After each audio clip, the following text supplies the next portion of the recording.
like that? Are you pressed for time? Put you on my mind. Hello friends, welcome to my channel. আজকে আমি আবার একটা খেরোর অসাধারণ recipe নিয়ে আপনাদের কাছে হাজির হয়েছি। এই রেসিপিটা একবার বাড়িতে অবশ্যই ট্রাই করবেন। খেরোর ঘন্ট বানানোর জন্য কড়াই আমি সরষে তেল গরম করে দিয়েছি হাফ কাপ মতো। এরপর আমি ফোড়ন দিয়ে দেবো 1/4 টিস্পুন কালো জিরে, দুটো শুকনো লঙ্কা, দুটো তেজপাতা। ফোড়নটা ভালোভাবে ভাজা হয়ে গেলে দিয়ে দেবো আদা বাটা, 2 টিস্পুন মতো দিয়ে দেবো আদা বাটা। আদাটা ভালোভাবে ফ্রাই করে নেব। আদাটা ভালোভাবে ফ্রাই করা হয়ে গেছে। এরপর এর মধ্যে আমি দুটো বড় সাইজের আলু কুচি কুচি কেটে রেখেছি, দিয়ে ভালোভাবে ফ্রাই করে নেব। দিয়ে দেব নুন, দিয়ে দেবো হাফ টিস্পুন মতো হলুদ।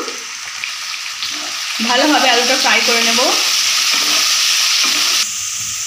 আলুটা ভালোভাবে ফ্রাই করা হয়ে গেছে। এরপর আমি একটা বড় সাইজের টমেটো কুচি দিয়ে দিলাম।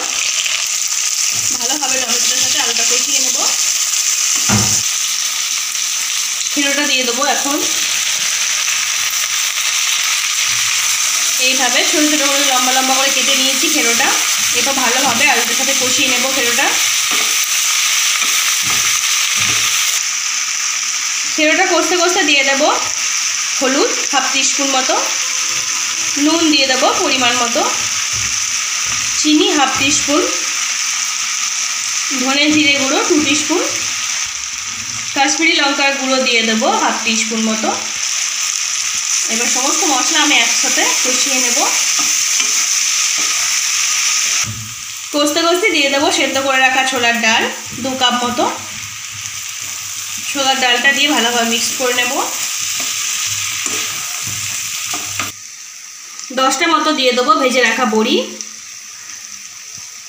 1 কাপ মতো দিয়ে দেবো নারকেল কোড়া। একসাথে ভালোভাবে কষিয়ে নেব।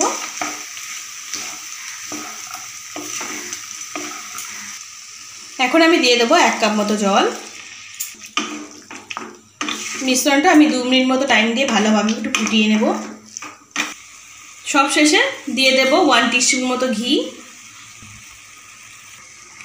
1/4 টিস্পুন দিয়ে দেবো গরম মশলা। রান্নাটা আমার কমপ্লিট হয়ে গেছে। এভাবে গরম গরম ভাতের সাথে পরিবেশন করবেন, দারুণ লাগে খেতে।